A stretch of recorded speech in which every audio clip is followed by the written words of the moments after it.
Los comienzos de la aviación comercial en el Uruguay nacieron gracias a iniciativas de emprendedores que estaban interesados en la explotación de este negocio, siendo en su mayoría extranjeros que veían una beta en este país, realizando principalmente vuelos hacia y desde el extranjero, siendo Argentina uno de los destinos principales.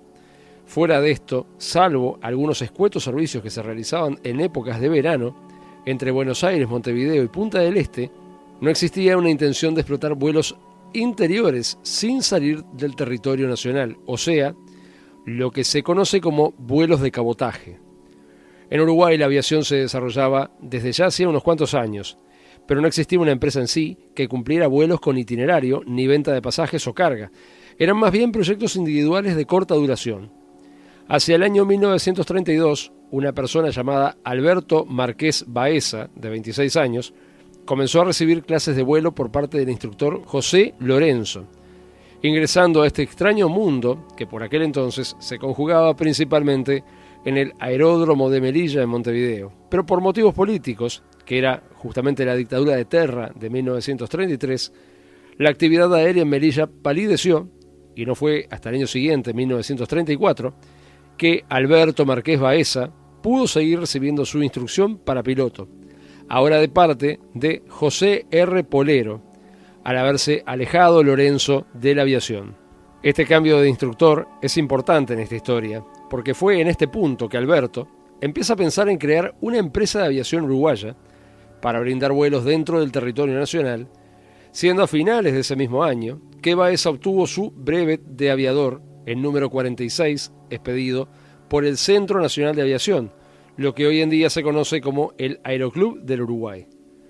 Tanto él como su hermano eran propietarios de una empresa familiar que se dedicaba a la importación de productos, pero a mediados de 1935 decidieron crear una nueva empresa, una aerolínea de bandera nacional, luego de que su padre falleciera, pudiendo así vender la empresa familiar de importaciones. Los dos hermanos, de 22 años en el caso de Jorge Marqués Baeza, y de 29 en el caso de Alberto Marqués Baeza, el día 20 de noviembre de 1936, crean la que sería la primera empresa aeronáutica uruguaya, conocida como Primeras Líneas Uruguayas de Navegación Aérea, que de aquí en más nombraremos solamente por sus siglas, o sea, Pluna.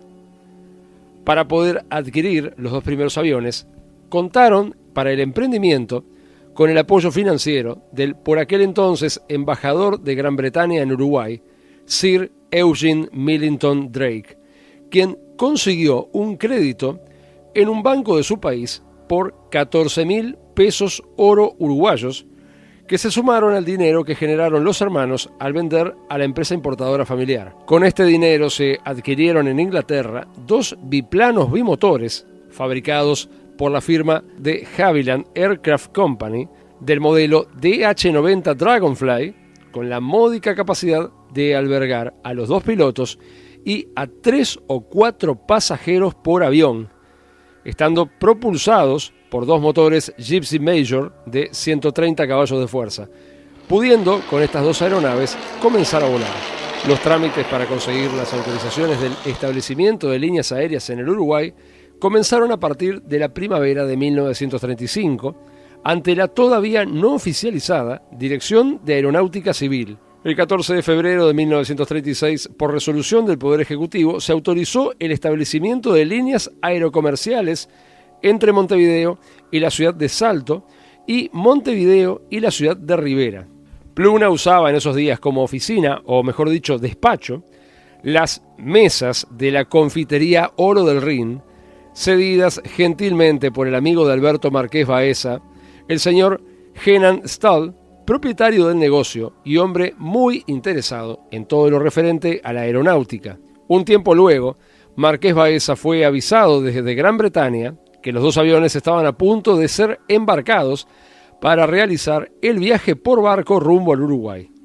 Es por eso por lo que se apuró a conseguir un lugar donde poder armarlos bajo techo con ayuda de mecánicos idóneos, acudiendo al único sitio donde esto podía acontecer sin mayores gastos, o sea, el Estado uruguayo, y dentro de él, la Dirección de Aeronáutica Militar. Se le cedió a Pluna uno de los hangares ubicados en el Aeródromo Militar Capitán Boisolanza y se les prometió además ayudas técnicas de parte del personal militar para lograr ensamblar los dos aviones cuando estos estuvieran en el país. Las dos naves arribaron al puerto de Montevideo el día 28 de octubre de 1936 en el vapor SS Ávila Star. Venían totalmente desarmados en cajas de madera y para transportarlos desde el puerto hasta el aeródromo Boisolanza, los mismos fueron llevados en ferrocarril, ya que el propio aeródromo contaba con instalaciones ferroviarias y un andén en el interior del predio, ya que cuando recibían aviones o materiales era justamente el ferrocarril quien se encargaba del transporte desde el puerto, y esta no sería la excepción. En pocos días los dos dragones voladores fueron armados con la supervisión del ingeniero David Little, joven anglo-argentino que se había especializado en la fábrica de Havilland en estos aviones y motores, y con la invalorable ayuda de los técnicos de la aeronáutica militar, entre quienes se encontraba José G. Blanco, el que a partir de esos días pasó a servir a la compañía como jefe de taller hasta septiembre de 1944, en que renunció. Los dos biplanos, al llegar al Uruguay, estaban pintados de color rojo, siendo matriculados en el recientemente creado Registro Nacional de Aeronaves de la Dirección de Aeronáutica Civil, hoy Dirección General de Aviación Civil, pasando a ser sus matrículas las siguientes. El primer avión, número de fábrica 7532, pasó a usar la matrícula CXAAR, mientras que su hermano, el número de fábrica 7534, utilizaría la matrícula CXAAS. El primer vuelo de prueba se realizó el miércoles 4 de noviembre de 1936 y el avión fue matriculado como CXAAS al mando de José R. Pollen, acompañado de Walter Noack y David Little. Decolaron en Boisolanza y aterrizaron en el aeródromo de Melilla, donde la prensa los estaba esperando para tomar fotografías y entrevistar a los aviadores. Y los primeros clientes de Pluna no se hicieron esperar. El día 12 de noviembre, el Poder Ejecutivo autorizaba a la Dirección General de Correos a firmar un convenio con Pluna para realizar traslado de correspondencia con los aviones Dragonfly. Y la cosa avanzaba. Con este convenio empezaban poco a poco a verse ganancias, las que eran necesarias, ahora más que nunca, pero no se perdía un minuto de tiempo. Al otro día, el 13 de noviembre, se realizó con ambos aviones un vuelo de reconocimiento de campos de aviación, yendo el CXAAR Polero al mando con el inspector de la Dirección de Aeronáutica Civil, Delfín Díaz Civils, mientras que por su parte el CXAAS lo comandaba Nudelman con el ingeniero David Little. El primer aterrizaje lo realizaron en la ciudad de Mercedes, en el predio de la estancia La Herradura, la que estaba muy cerca al núcleo urbano. Partieron rumbo a Paysandú, a donde arribaron a las 14:15, al campo de la Escuela Práctica de la Facultad de Agronomía. En ese lugar eran esperados por los representantes de la empresa, señores Frencini y Sabela, autoridades y mucho público que quería conocer a los flamantes aviones de Pluna.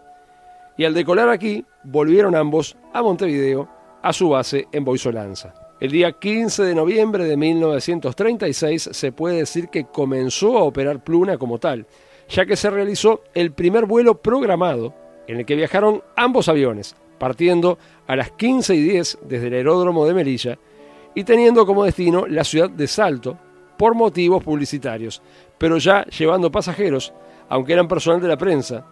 Al pasar sobre los cielos de Paysandú, sobrevolaron la ciudad varias veces antes de proseguir rumbo a Salto, a donde aterrizaron a las 17:15, siendo esperados en tierra por una gran multitud ansiosa por conocerlos. Los dos aviones regresaron a Montevideo 2 días después, pero no tenían descanso.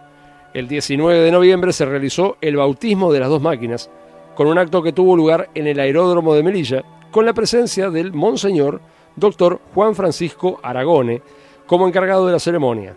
Se derramó champán sobre la nariz de ambos aviones y fueron bautizados con nombres.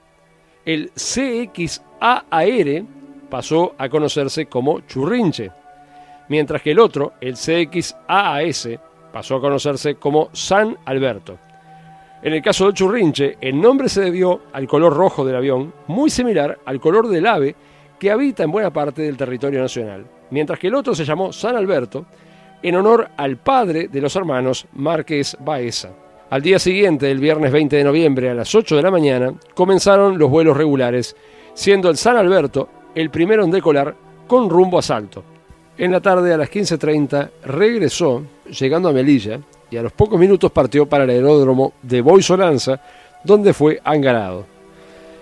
Ya con la empresa operativa, la primera oficina propia de Pluna estaba ubicada en la diagonal agraciada 1430, casi Colonia, mientras que la agencia de Salto estaba en la calle Uruguay 457.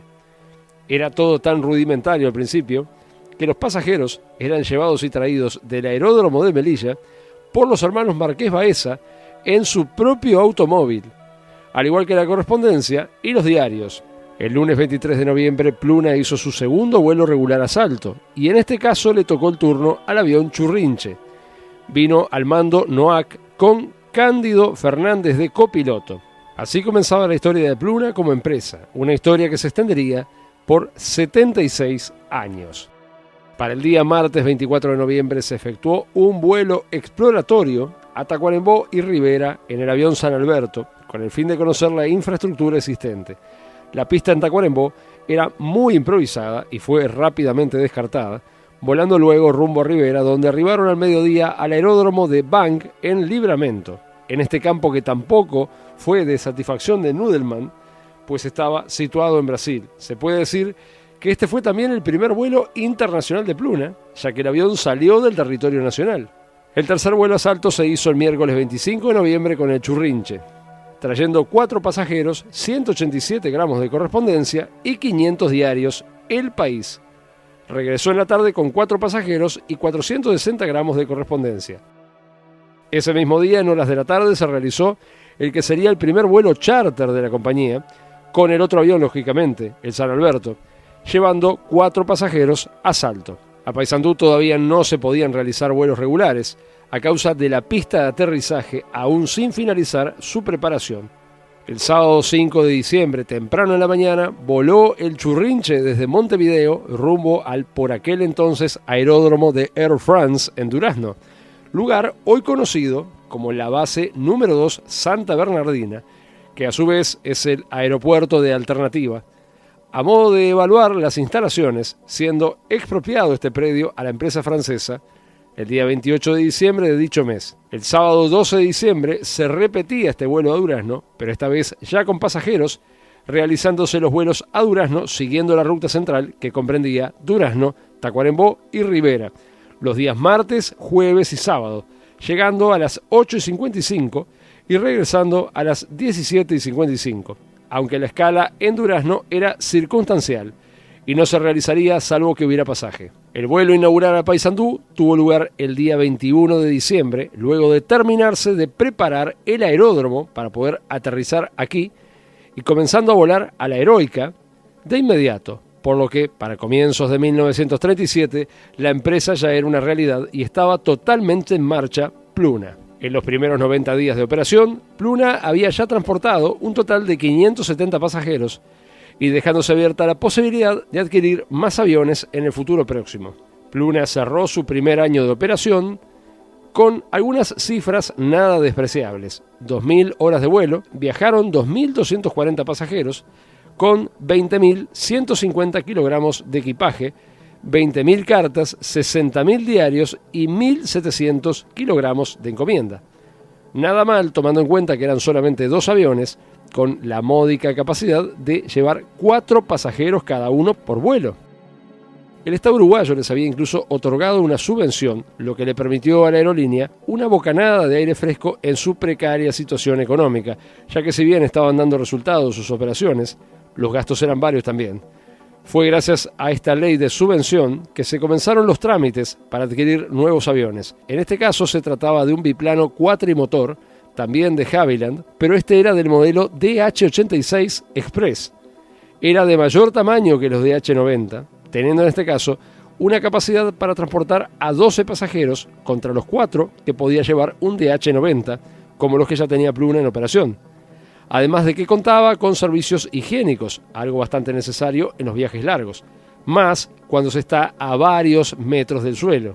Sin embargo, a diferencia de los 2 DH-90, El DH-86 fue adquirido de segunda mano a la compañía aérea británica British Airways Limited, la que había estandarizado en 1937 sus aviones al adquirir algunos Lockheed 10A Electra, vendiendo todos sus DH-86 que poseía hasta ese momento y adquiriendo Pluna a dos de ellos.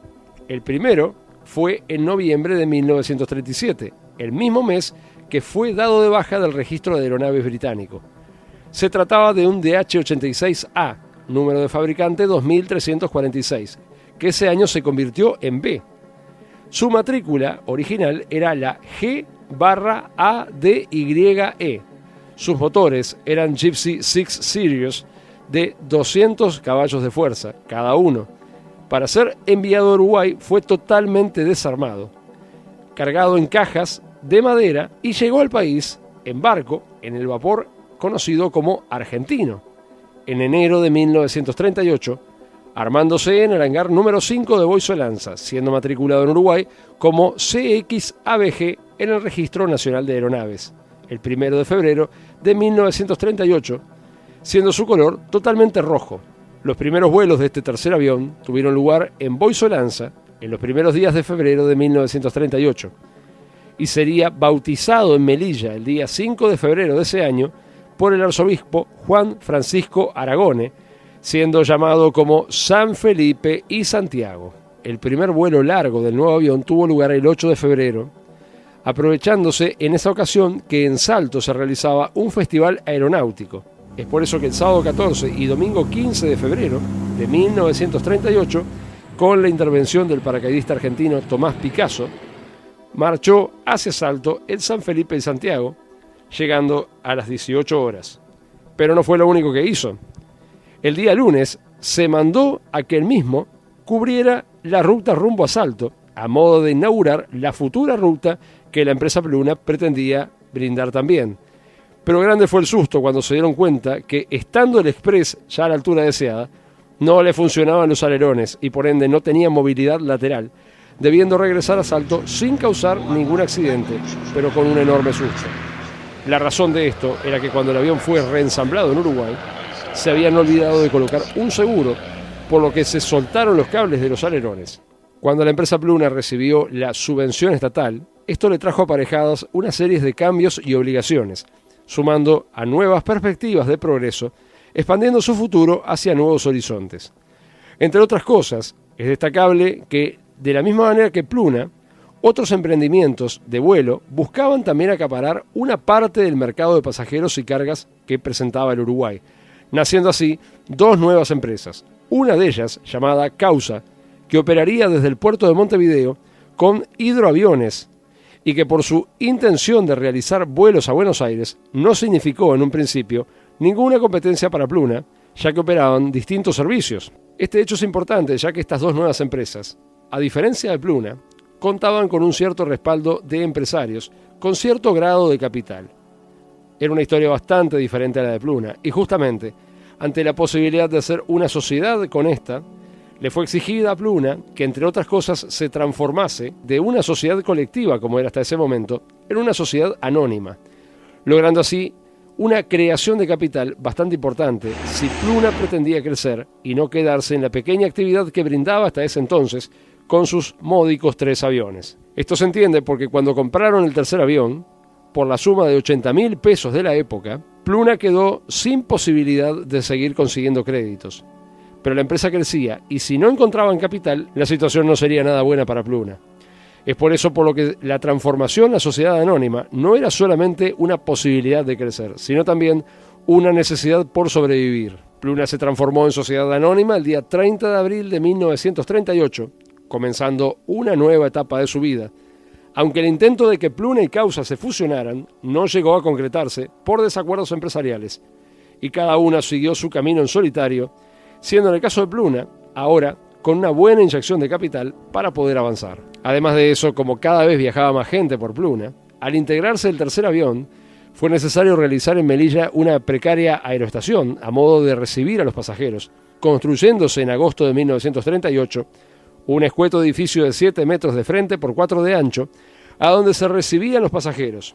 También se construyeron aeroestaciones de este tipo en Salto, Paysandú, Rivera, Tacuarembó y Artigas. También es de destacar un hecho bastante curioso. El 27 de mayo de 1938 se realizaron las elecciones presidenciales, alteradas en tiempo por los sucesos del golpe de Estado de 1933 y la nueva Constitución que comenzó a regir en 1934. En ellas fue elegido el presidente de la República, el general Alfredo Valdomir. Antes de asumir la primera magistratura el 17 de junio de 1938, fue invitado por el político Dr. Alejandro Gallinal a pasar unos días de descanso en su estancia en San Pedro de Timote, en el departamento de Florida, lugar no muy aislado ni lejano. Pero si no se coincidía en el momento de la partida del ferrocarril que pasaba por la estación Cerro Colorado, la espera podía ser larga. Por lo que Pluna le ofreció al general Valdomir tener en ese establecimiento de campo uno de los aviones Dragonfly, lo que fue aceptado, quedando entonces el churrinche toda la semana aparcado en la estancia de Gallinal, pasando en cierta forma a ser considerado muchos años luego como el primer avión presidencial uruguayo. Si somos totalmente estrictos, la primera vez que un avión de Pluna voló fuera del territorio uruguayo fue cuando el 24 de noviembre de 1936 el San Alberto voló sobre Libramento aterrizando en el aeródromo de Bang. Pero este fue un vuelo de reconocimiento, no un vuelo comercial. Por ende, el primer vuelo internacional de ámbito comercial que realizaría Pluna, llevando ahora pasajeros, tuvo lugar el día 2 de agosto de 1938, cuando el Express San Felipe-Santiago realizó un viaje a Asunción del Paraguay, partiendo de Melilla y realizando una misión uruguaya de confraternidad por el Tratado de Paz, Amistad y Límites entre las repúblicas de Bolivia y Paraguay. El Express recién regresó a Montevideo el 5 de agosto, luego de pasar 9 días fuera del país. También es interesante destacar que ese año 1938, Pluna pidió autorización para instalarle a los 3 aviones equipos de radio, lo que fue autorizado por el Estado.